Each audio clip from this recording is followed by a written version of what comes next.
Hey, so if you've been watching my State of Decay 2 videos lately, you'll notice that I actually just closed out 2 campaigns in the Dread Zone.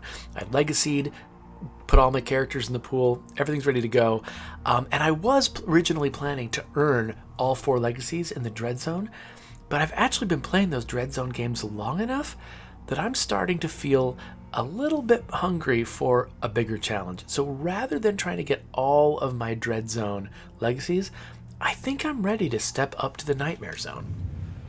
Now, of course, I've been working on this game for years of my life. You'd think I'd be ready for the Nightmare Zone already, but I mean, I'm the type of player who usually plays most games at normal difficulty level. I don't usually, partly just because I'm bouncing from game to game so fast, I play so many different games, I don't usually get good enough in any one game that I want to start advancing the difficulty. And so I've just kind of made a habit throughout most of my career as a gamer of just sticking to normal difficulty and leaving it at that. Occasionally a favorite game like XCOM or RimWorld, I'll start ratcheting the difficulty up, but usually not. However, I think I've finally been playing my own game long enough that I should be playing at the highest difficulty level, just in time for there to be a new highest difficulty level, because it will not be long before we release the Lethal Zone, at which point, me playing at Nightmare, I'll just be like a little baby again. So let's definitely skip the tutorial. Select your map. So the last 2 games I was playing were both in Meager Valley.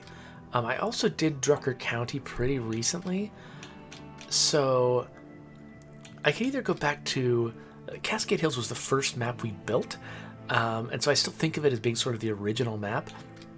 I could also go to Providence Ridge, though I did spend a significant amount of time in Providence Ridge with the End Timers. They were in Providence Ridge for a long time. In fact, I moved into the lumber mill. But you know what? I haven't really played in the firehouse yet. So maybe I will go to Providence Ridge and make the firehouse my goal instead of the lumber mill. Yeah, I think that sounds worthwhile. And then, yeah, let's just go Nightmare full on. Yeah, that sounds good. Except, so now it's going to load up the level in the background, but I still get to select my characters, and I haven't put any thought at all into who I want to play. So one thing I could do is bring in some of my favorite legacy characters. I gotta think. So I don't know how well I'm going to do in Nightmare. I might absolutely suck, in which case I don't want to get valued characters killed. So maybe what we'll do is we'll do random survivors here. You saw I have 2 open save slots. So I think I'll do random survivors here, but if it seems like I can actually sort of hold my own in Nightmare, I'll probably start a second campaign where I bring in some old favorites. But honestly, randomizing survivors is probably my favorite part of the game. This is where the systems that I worked on, the character generation systems, this is where they get to shine the most because you get to see the most variety. So, Clemtime wants to know if Lethal Zone's name is placeholder. No, that is the real name. We've gotten a mix of reactions. Some people really like it, some people don't. The reason, and even internally to the team, some people liked the name Lethal Zone and some people didn't. The problem is there is no perfect name. There's no name that everyone's going to love. And the reason that I liked Lethal Zone, the reason I threw my weight behind the name Lethal Zone is for truth in advertising. Basically, we want people to know that if you're playing on that level, you should expect to lose characters. The way that we tuned it, we tuned it up to a certain degree, and then basically I just kept ratcheting up the difficulty until I got one of Joe Swarner's characters killed. Joe Swarner is one of the best State of Decay players on the team, and if I could kill him, then I knew it was hard enough.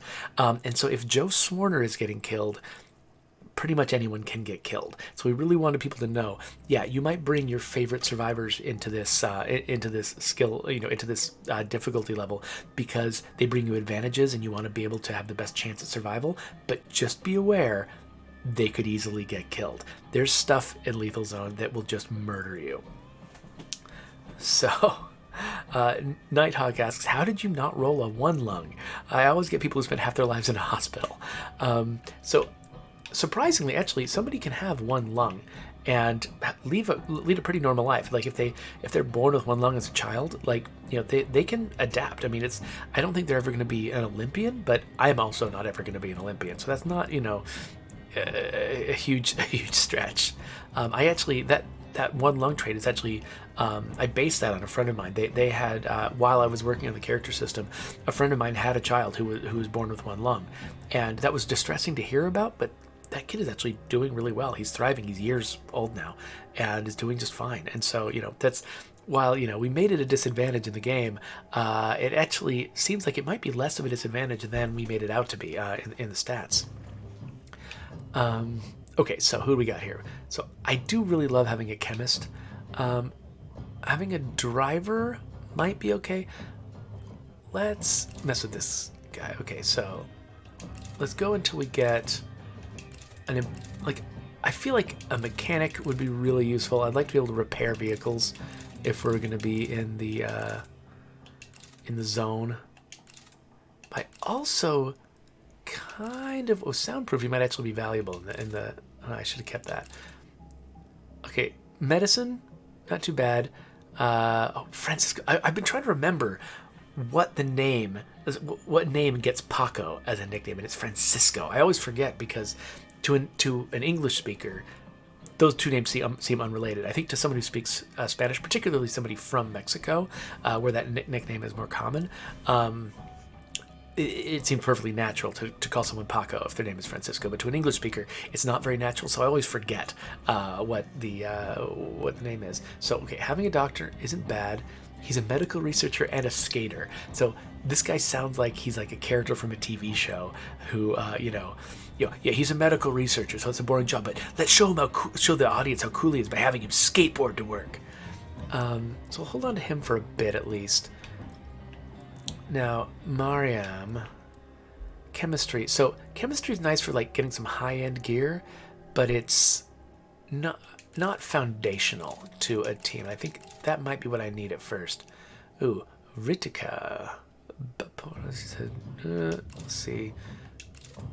Let's go with okay, mechanic. We got Fabio. Any 90s kid will love the name Fabio immediately. So let's see here. Clemtime says, I once rolled as someone who was a survivalist, blood plague survivor, and a professional dancer. She was leader for a while. Yeah, I love those combinations where it's like somebody's got a bunch of cool, important stuff and also something completely frivolous sounding. Okay, so let's hold on to Fabio for now. He has traumatic flashbacks, and he's a gas station attendant. So he's a haunted gas station attendant with he does have kind eyes. All right, cool. So I don't want driving. So we could get a flexible person. She's a tour guide. She's broad-shouldered. I think that means she can carry more than usual, which could be valuable for just an adventure. And I love the pink headband. Lindsay Olsen. She's so plain Jane vanilla as far as just her stats go, but I kind of like that. And she's a tour guide. Like, I like the idea of somebody who's got that kind of career thriving in the apocalypse. So yeah. So Awesome Twitch Dude asks, is it cheating to constantly roll for characters with the best traits? I used to do that. Absolutely, that's not cheating. That's exactly what this, like, the reason we created this screen. Rather than just handing you random characters, we created the screen so you could, roll randomly, goof around, and try to find the best stuff. Now, people who spend, hours on this screen trying to get perfect characters are sometimes missing the point a little bit. Like, I feel like, the point isn't to try to get perfect characters. Personally, I kind of regret the fact that we made it possible to get fully positive characters. If I had this system to redo, I would probably make it so that every character gets a flaw of some kind. Because I think that if some characters have flaws and some characters don't, players think of it as, well, characters with flaws are bad, they're garbage, I will throw them away, and then they never play with any flaws. And I think playing with flaws is part of what's interesting about a zombie apocalypse story, is having characters with flaws in your community. And so I probably would set it up so that if every character has a flaw, then it's not a question of getting rid of the garbage characters with the flaws. It's if everyone has a flaw, then that's just not even an option. Then you live with the flaws, and you end up playing through the flaws. And so that would have been a more interesting game. So I kind of have regrets about that. Not going to change it right now, because if you change it right now, everyone who's been, expecting the game to work one way will get, upset and very disappointed. So it's a thought for someday in the future, maybe. But I think I like this group: Fabio, Lindsay, and Paco. Yep.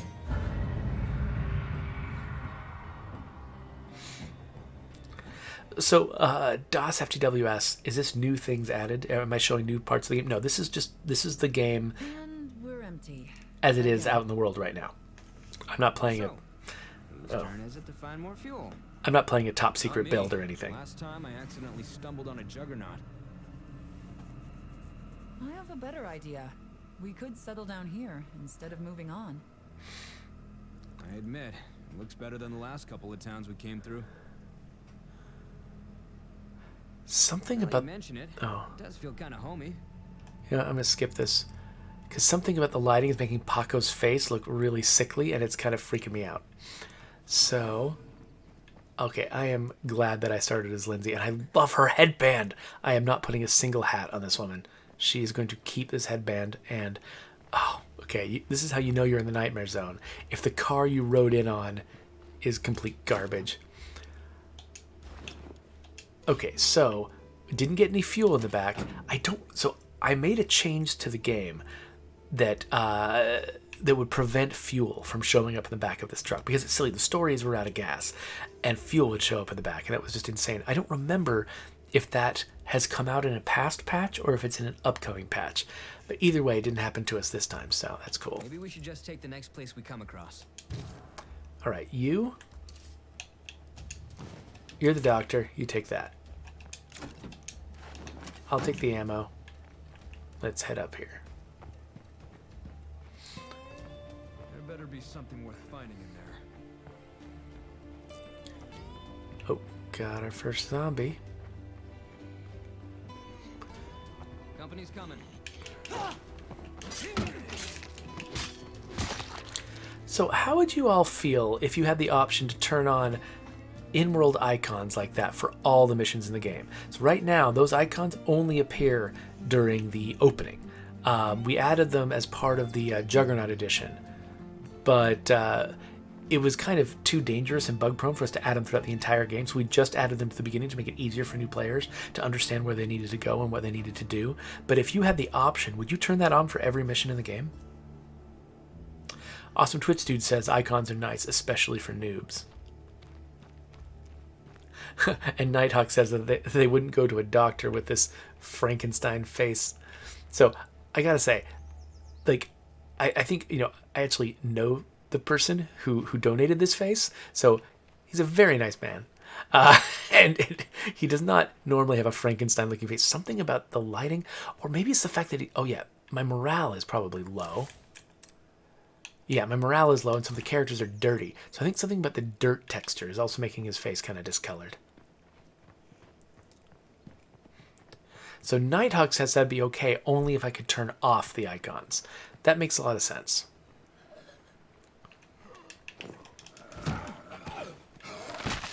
Because, yeah, in-world icons, like, I originally fought not to have icons like that floating around in the world, just because, I liked the idea that players could kind of choose where their attention was focused. Like, if they wanted to see icons like that, Without a hitch.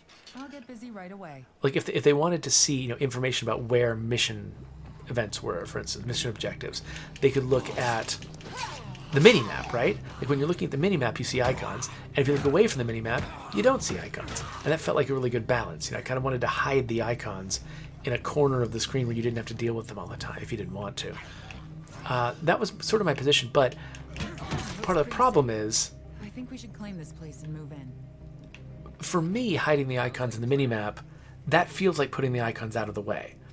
But, and letting the player focus on the world. But to some other people, having to look away from the world to see the icons, actually they feel like that's taking them out of the world more than having icons in the world. So there's some people who would love to see icons in the world because that actually keeps them more engaged with the world rather than, in my opinion, it feeling like a distraction. I propose they tried that whole hide the ring in her food trick. And like a damn sitcom, she almost swallowed it. Okay, Paco. I'm not gonna say that's why we broke up, but it sort of started the whole downward slide. So I don't know if you can hear Paco as loudly as me. I think he's more quiet than me, but because when he's talking to me, I can't think straight and I can't talk. But yeah, so it's just interesting how different players just have very different experiences with something like, how you decide to make the mission UI work. It's that like you can make one choice and it can have opposite effect on different players. And so Nighthawk's suggestion of putting an option like that in the game, letting people have in-world icons if that's what helps them engage more with the game and understand the game better and follow the directions better, then totally give it to them. But also players who don't want that, let them take it out. That makes perfect sense. And that is sort of the position that I take on it too. So I appreciate sort of the backup there. Sorted Relic says no, I would not use the icons. And Wolfo also says that he wouldn't use the icons. So let's see here. Awesome Twitch dude, I didn't. He's reporting a bug where people who join his game at the fire station fall through the map more often than usual. I didn't know about that. That does sound something like I might take a note of that and see if we can investigate it. If that's true, then yeah, maybe there's something right there in the world that we could fix. So while we're claiming the base, let me make a note of that to myself actually. Our first priority has to be gathering materials. We'll need them to improve this place. We need some more eyes out there.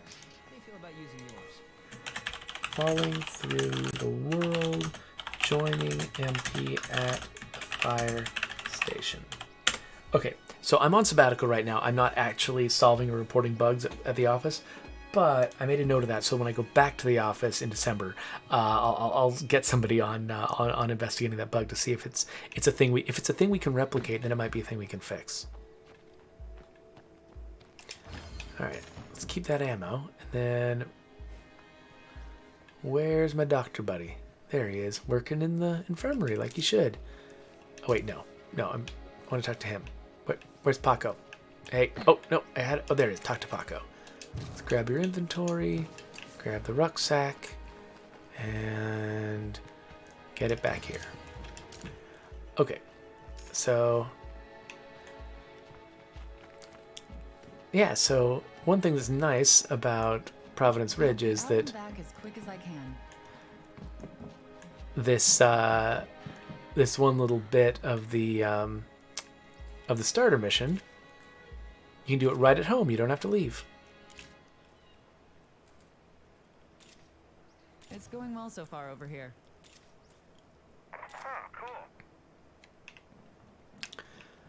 I guess, I kind of already know this map, so I don't know why I'm looking at all these survey sites. But whatever. Nice to flesh out the map, even if you kind of already know what's there.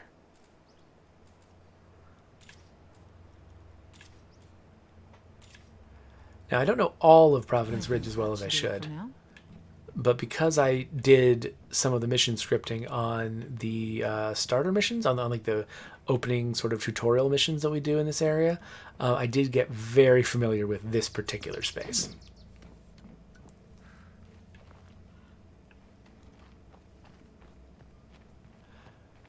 All right, well, I don't have a working car.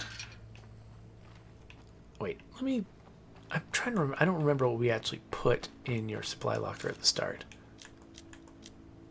9 bullets. Okay, well, I know on my first stop. Okay, so I want to go here to get materials so I can start building stuff, but then I also want... Oh, of course, no, this is the Nightmare Zone. You don't get to have fancy gun stores. That's just not a thing. So I might be gunless for a while. The military site that's over here somewhere, maybe it's up here. Yeah, the military site over here might have something. But for now, I'm going to be gunless. That's fine. Guns attract zombies from all the way across the map in Nightmare, so maybe I don't actually need to have a gun. Thank goodness. Something we can use. Why did I fast search that? That's crazy in the Nightmare Zone. Oh, hey there. Jose and Magic Man just joined us. So did Walker Doctor. Good to see all you. Wait, what? Oh no, screw you.